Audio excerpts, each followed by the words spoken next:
The Unfiltered Human on the Fringe episode 27, The Rebuild Blues, Why Progress Can Feel Lonely. Sometimes the hardest part isn't getting through the fire, it's living with what comes after.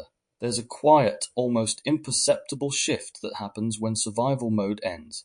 The urgency fades, the constant problem-solving slows, and in the silence that follows you might notice a heaviness you didn't expect.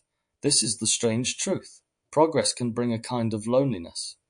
When you're no longer fueled by adrenaline, you start to feel the distance between who you were, who you are becoming, and the people who knew you in between. Even the wins can feel bittersweet. In this episode of The Unfiltered Human on the Fringe, we'll explore the emotional comedown that can follow growth.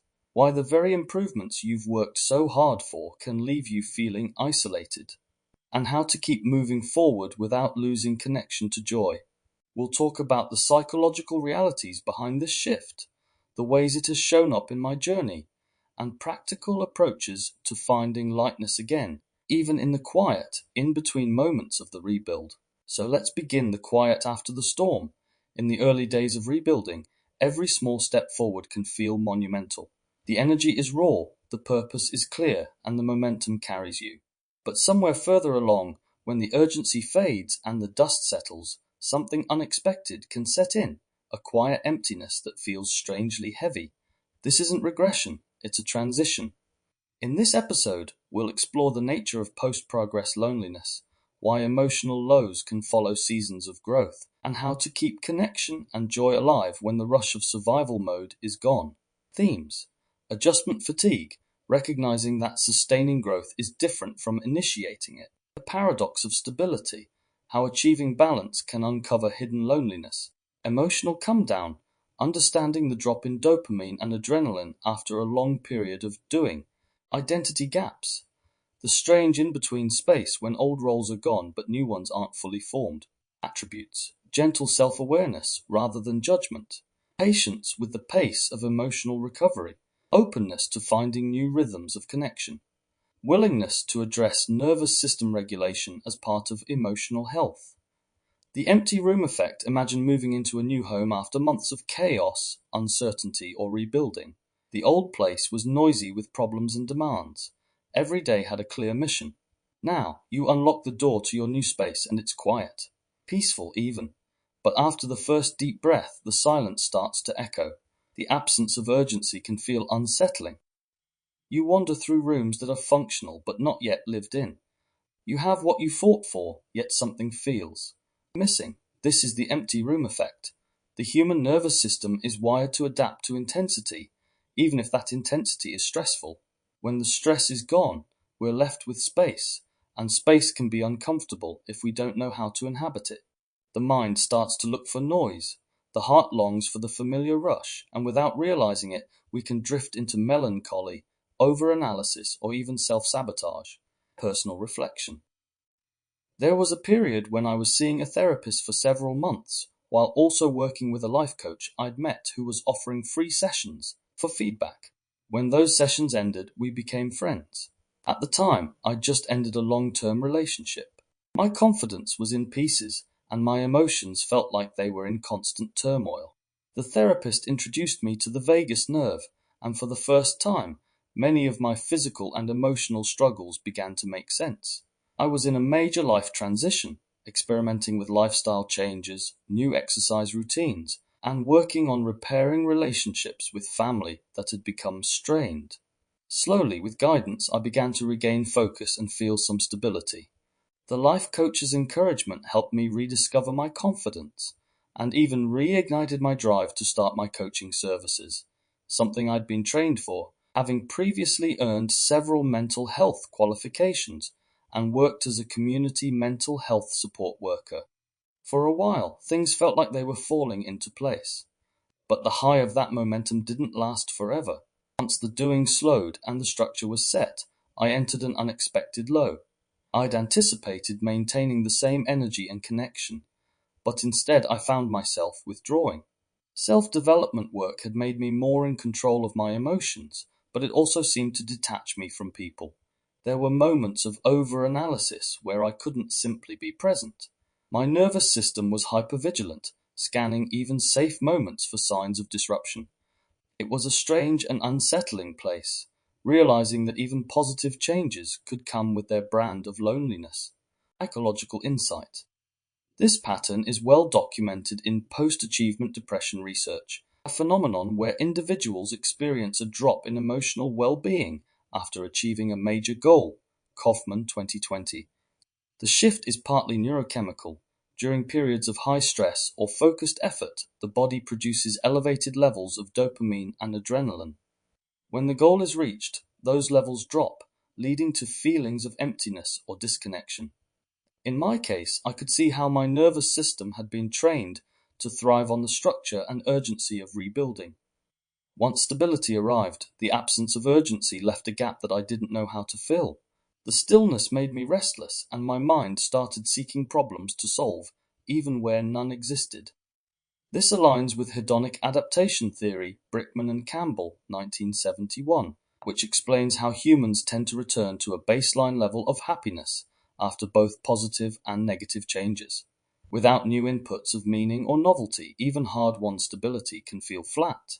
What made this more complex was the nervous system's role. My hypervigilance, a common feature after prolonged stress, meant that I struggled to fully relax into peace. Even small triggers would send my body into a heightened state, as though I were still in the middle of crisis mode. This is where polyvagal theory, Porges, 2011, became personally relevant. I learned that my ability to connect and feel safe wasn't just about mindset, but about physiological regulation. Understanding this helped me see that post-progress lows aren't signs of failure, they're invitations to recalibrate. For me, that meant intentionally finding new sources of joy, setting gentler goals, and allowing myself to inhabit the empty room until it began to feel like home. Insight prompts.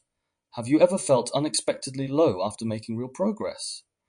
What are the small, nourishing things you can add to your daily life to inhabit your empty room more fully? Theory in action. Next time you complete a major goal or step through a significant life change, schedule something intentionally joyful for the days after, not as a reward, but as a bridge. This could be a small trip, starting a creative project, or deepening an existing relationship. Think of it as adding furniture to the empty room so it becomes a space you want to live in, not just pass through. When the applause stops, progress often comes with an initial burst of attention, encouragement, and even admiration. When you're rebuilding, people notice the visible milestones, the before and after moments, the resilience it takes to keep going. But once stability is reached, the spotlight fades. This can create a surprising emotional gap. What once felt like a collective celebration becomes a quieter, more personal journey.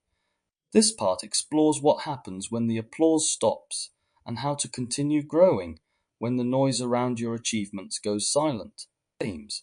The fleeting nature of external validation, navigating the transition from public support to private effort, the difference between being seen and being sustained, building inner motivation when outer encouragement fades, attributes, self-reliance for motivation, recognition of your milestones without needing constant external approval, learning to nurture relationships beyond achievement moments, capacity to self-soothe when recognition is absent, the after-show silence. Think of a concert. During the performance, the room is alive, music vibrating through the walls, the crowd singing every word, the lights warm on your face. You feel part of something electric. Then the last note fades, the applause roars for a moment, and then stops, the lights go up. People gather their coats, check their phones, and file out into the night. That's the strange space progress can drop you into, the after-show silence. While you were on stage pushing through survival mode or building something new, there was momentum, sometimes even admiration. People notice the fight, the courage, the changes. But once you're standing in the stability you fought for, the crowd disperses. The journey becomes quieter, more solitary. It's in that quiet that you have to decide whether you keep playing, even without the lights and applause, simply because you love the music. Personal reflection. When I was in therapy and life coaching, there was a stretch where the feedback I received felt like fuel. Friends noticed the changes in me, more clarity in my words, and more confidence in my posture. I was sharing my progress openly, and it seemed to draw people closer. But when the obvious milestones were reached, when I was no longer in crisis or visibly transforming at the same pace, the encouragement slowed. Fewer check-ins, less curiosity about what I was doing. Conversations moved back to the everyday, and part of me missed the intensity of being seen for my growth. That's when I realized how much of my energy had been tied to external recognition. When people cheered me on, I felt inspired to keep going. Without that feedback loop, I had to find new reasons to maintain my momentum. There were days I felt invisible, not in a self-pitying way, but in a quietly disorienting way. It made me ask, was I still committed to my growth if nobody was watching? That question became a turning point. The more I anchored my actions to my values, the less I relied on the emotional high of being noticed. Psychological insight. What I experienced ties closely to self-determination theory, Deci and Ryan, 1985, which highlights the importance of intrinsic motivation. Doing something because it's inherently satisfying versus extrinsic motivation, which depends on outside rewards or recognition. Early in my rebuilding, the encouragement from others acted as a form of extrinsic motivation. It wasn't unhealthy in itself. In fact, social reinforcement can be incredibly helpful during times of change.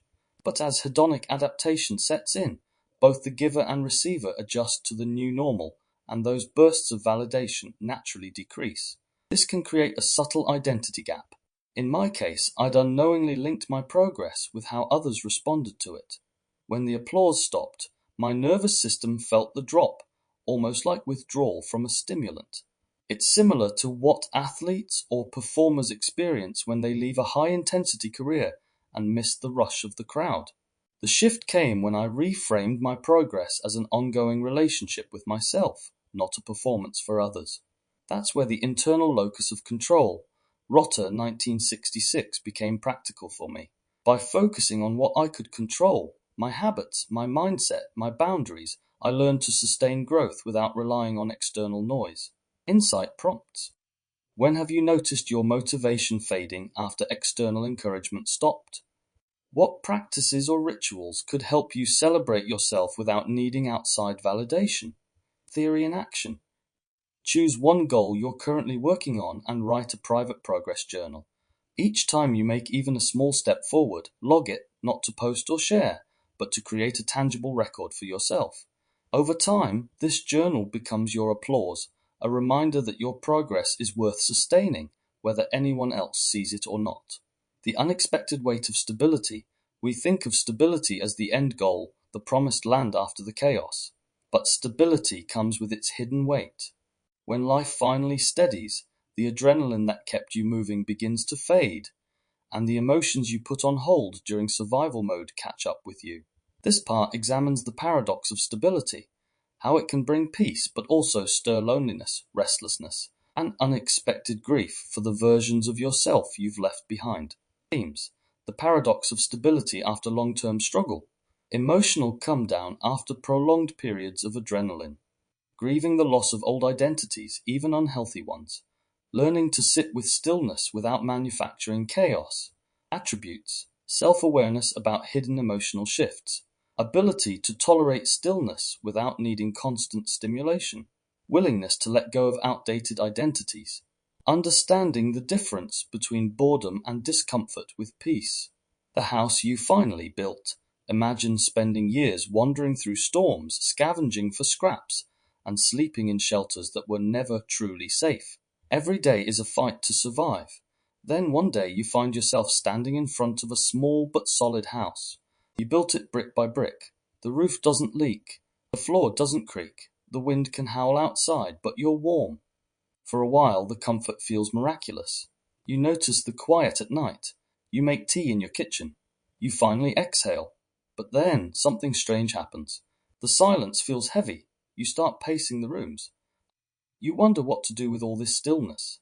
The survival part of you, the one who was always scanning for danger, always ready to run, doesn't know how to exist here. Without the storm, you feel oddly untethered. That's the hidden weight of stability.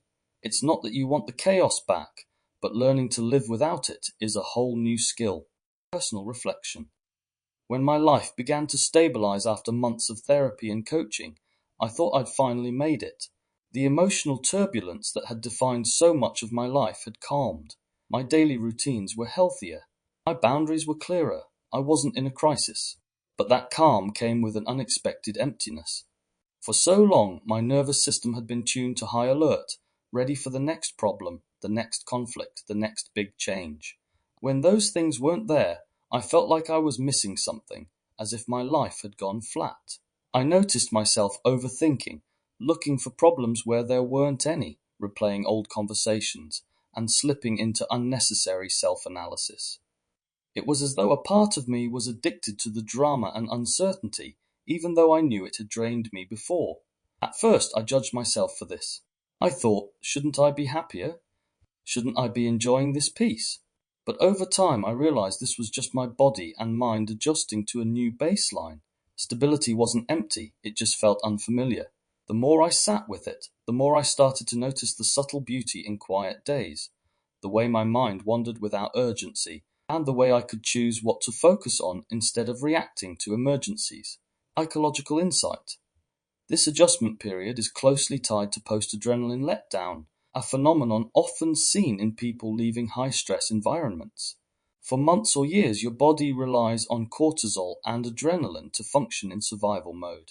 Once the threat subsides, those chemicals decrease, and without them, you can feel drained, restless, or even mildly depressed. For me, this was compounded by allostatic load, McEwen and Stella, 1993, the cumulative wear and tear on the body from prolonged stress. When my environment finally became safe, my body shifted its focus from reacting to danger to repairing the damage.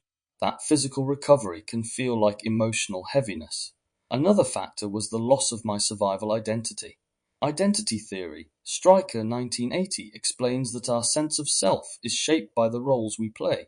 For years, I'd been the fighter, the survivor, the one who keeps going no matter what. Without those roles, I felt unanchored. The turning point came when I reframed stability not as an ending, but as a new environment for growth. It's not about filling the silence. It's about letting the silence teach you how to live without depending on chaos for a sense of aliveness. Insight prompts. When life has calmed down for you, have you ever felt strangely restless or flat? Which parts of your identity were built in survival mode, and which ones do you want to carry forward? Theory in action. Create a stability ritual, a small consistent practice that honors your new calm rather than trying to replace it with artificial drama. This could be journaling, morning tea in silence, or a slow walk at the same time each day. The aim is to teach your body and mind that stillness is not emptiness, it's space for deeper living. When connection feels out of reach, as progress unfolds, another surprising challenge emerges. Relationships can feel more distant. The work you've done to grow, heal, and stabilize yourself sometimes shifts the dynamics you have with others. This part explores why emotional distance can appear in the wake of progress, and how to navigate connection without reverting to old patterns. Aims, shifts in relationships as you evolve, how personal growth can create unexpected disconnection. The tension between authenticity and belonging, avoiding the pull towards old habits just to fit in again. Attributes, awareness of the relational impact of personal growth, ability to tolerate temporary loneliness without self-betrayal, courage to maintain authentic boundaries, skills for fostering connection in new, healthier ways. The bridge that feels longer. Think of a bridge you've crossed many times to see someone you care about. The path is familiar, the view predictable, the distance manageable. Then one day, without any visible change, that same bridge feels longer. The steps echo differently. The wind hits your face more sharply. You can still see the other side, but it feels farther than it used to be. This is what happens when you've been through deep personal change. You're not standing in the same place you used to, and neither is the other person. The bridge is still there, but the emotional distance has shifted. It's not necessarily anyone's fault. It's simply the reality of growth.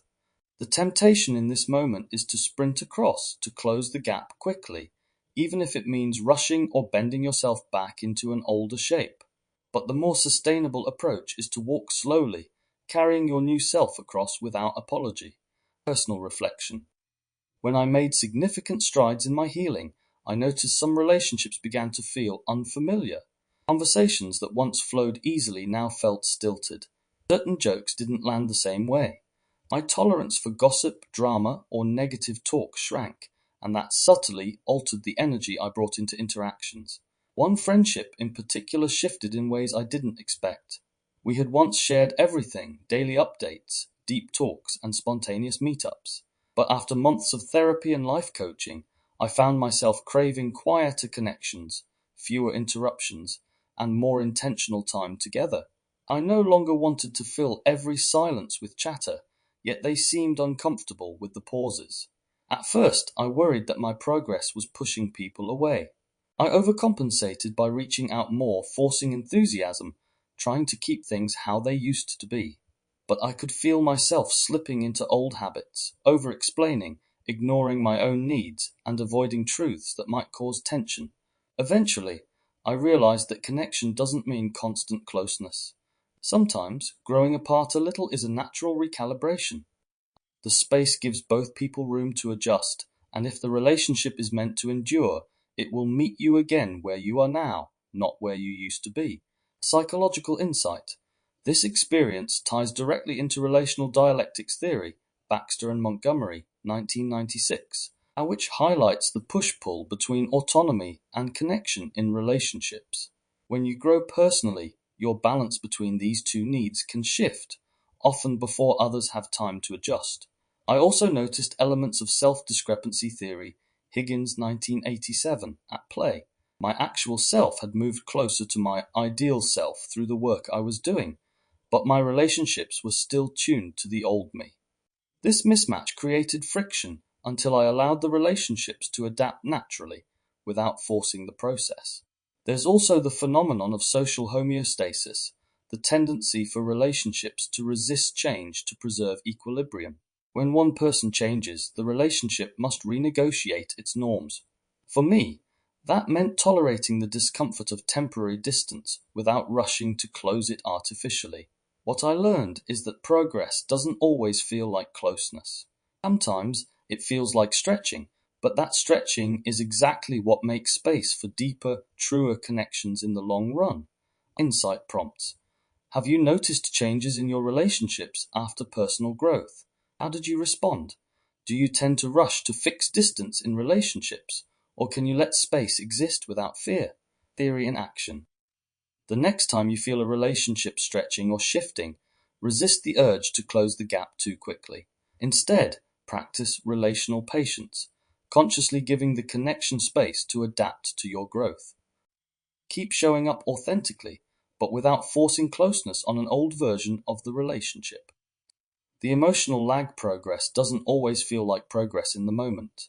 You can reach a goal, survive a major challenge, or finally cross something off your list and still feel strangely flat inside. This isn't failure, ingratitude, or proof you're doing something wrong. It's the natural delay between a change in your outer world and the emotional arrival of your inner world.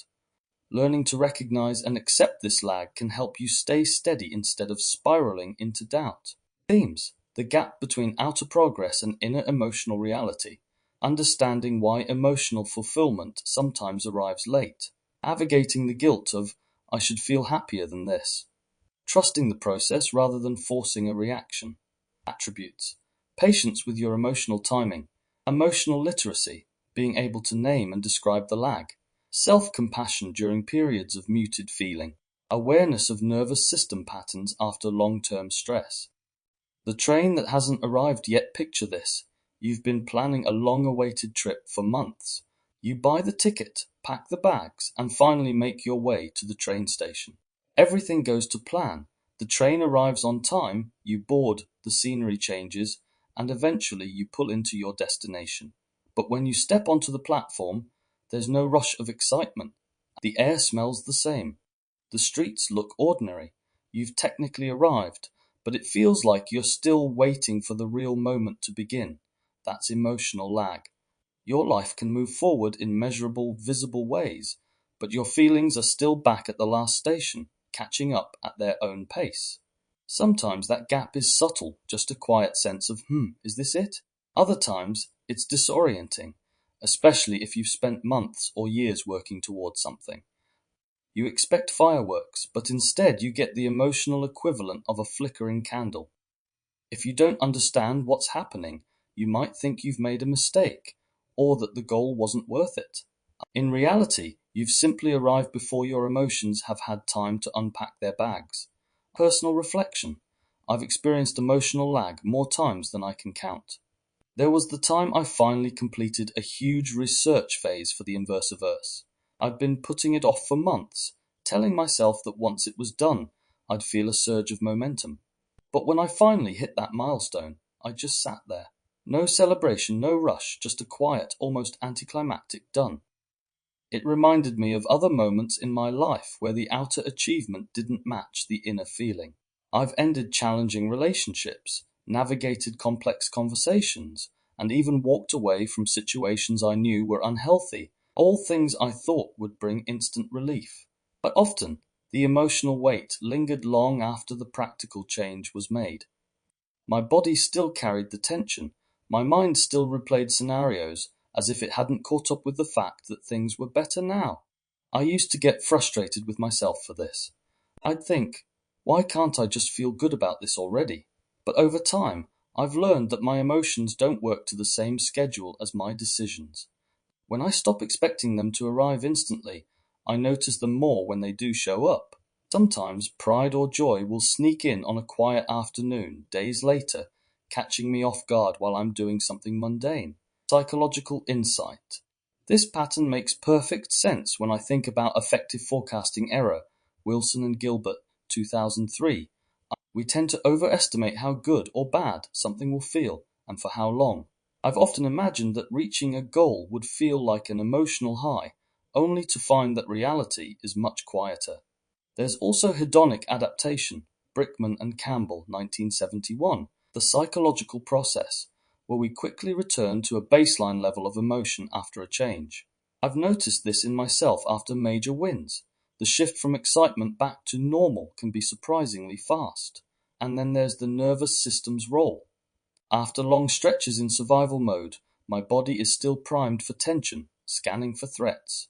Even when things are safe, that alertness doesn't vanish overnight. My mind might know the danger has passed, but my body still needs time to believe it. The more I've recognized these mechanisms in myself, the more patience I've gained with the lag. I've stopped demanding that my emotions instantly match my circumstances. Instead, I give them room to arrive in their own time, and I've found that when they do, the joy is often deeper and more grounded. Insight prompts. Can you recall a time when you achieved something but didn't feel the way you expected? What happens when you allow your emotions to arrive without forcing them? Theory in action. When you notice emotional lag, label it not as a failure but as a delay. Write down 3 ways your circumstances have improved, even if you don't feel it yet. Keep this list somewhere visible, so when your emotions do arrive, you can see exactly what they're responding to. When connection feels out of reach. One of the hardest parts of progress is realizing that not everyone can or will walk alongside you. Sometimes it's not that people don't care, it's that the paths you're on no longer align, or that the emotional ground you're standing on feels too far apart to bridge.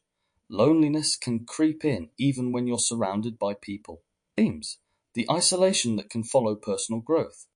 Recognizing that progress sometimes changes relationships. The balance between self-protection and openness. Learning to find connections in different forms. Attributes. Emotional courage to acknowledge loneliness. Clarity about who can truly meet you where you are. Acceptance of temporary disconnection during transition periods. Intentional cultivation of new aligned relationships. The empty seat at the table. Imagine sitting down at a dinner table you've gathered around for years. The seats are filled with familiar faces, the food smells the same, and the conversation flows in the usual rhythm. But tonight it feels different. There's an empty seat, not physically, but emotionally. You still laugh at the same jokes, still nod at the same stories, but inside you feel like you're watching a scene from the outside. It's not that you don't care about the people there. You do. It's that something in you has shifted, and the old way of connecting no longer fits the way it used to. I've found this feeling is often the quiet cost of growth. As we change, we might outgrow certain conversations, activities, or even ways of relating. The table remains, but the seat you used to occupy feels like it belongs to someone you no longer are. What makes this tricky is that it's not always about conflict or disagreement. Sometimes the love is still there, but the resonance is gone. You can feel grateful for the history and still notice the absence of something essential in the present. Personal reflection, I've had seasons where this empty seat feeling was almost constant. When I first began my deeper self-development work, I felt a growing distance from certain friends and even family. Not because I wanted to disconnect, but because the conversations I needed, the ones about growth, healing, and change, that weren't the conversations they wanted to have. I would show up, smile, and go through the motions, but internally I felt like I was speaking a different language. I remember one evening in particular, sitting in a room with people I'd known for years and feeling completely invisible. They weren't unkind, in fact, they were warm and welcoming, but the topics that lit me up weren't even on the table. Over time, I realized I had a choice: keep forcing the old connection and feel unseen, or allow space for new connections to grow, even if that meant feeling lonely for a while. It wasn't easy. There were moments I second-guessed myself, wondering if I was being too picky or outgrowing people unfairly. But as I leaned into spaces where I could bring my whole self, the loneliness started to shift into something else, a more intentional way of belonging. Psychological insight. This experience connects strongly with relational dialectics theory, Baxter and Montgomery 1996, which suggests that all relationships hold ongoing tensions, like the need for connection versus the need for individuality. Growth often tips that balance, creating discomfort on both sides. I've also noticed parallels with social identity theory, Tatchell and Turner 1979, as I began identifying more strongly with values like self-awareness and emotional growth. My in-group shifted. People I'd once felt deeply connected to became more like an out-group, not in a dismissive way, but simply because our shared values no longer overlapped as much. On a nervous system level, I could feel my body responding differently in these spaces. Instead of relaxing into connection, I often felt subtly tense or vigilant, as if I needed to edit myself to fit in. This wasn't about rejecting others, but about recognizing that my sense of belonging had changed. What helped me most was accepting that this stage is often temporary. The loneliness isn't permanent. It's a transition between the connections that fit the old version of you and the ones that will meet the new version. Insight prompts. Where in your life have you felt present but unseen? How do you know when it's time to seek out new spaces for connection? Theory and action. Identify one space in your life where you feel the empty seat effect. Without cutting ties immediately, experiment with bringing a small piece of your authentic self into that space. A thought, an idea, or a feeling you'd normally hold back. Notice how it's received. This can help you gauge whether the connection still has room to grow or if it's time to gently step back. The space between peaks progress isn't a straight line. It's a series of rises and plateaus, sometimes with long stretches where the scenery doesn't seem to change at all. And in those quieter stretches, it's easy to question whether you're still moving at all. But here's the truth. The plateau is not the absence of progress. It's where your new self learns to breathe. It's where you consolidate the work you've done, even if the view isn't as dramatic as the climb. The loneliness you might feel in this space isn't a sign that something's wrong. It's the echo of old patterns leaving, and the space where new, more aligned connections can eventually take root. If you find yourself here in the space between peaks, let yourself rest without fear of sliding backwards. Honor the ground you've already claimed.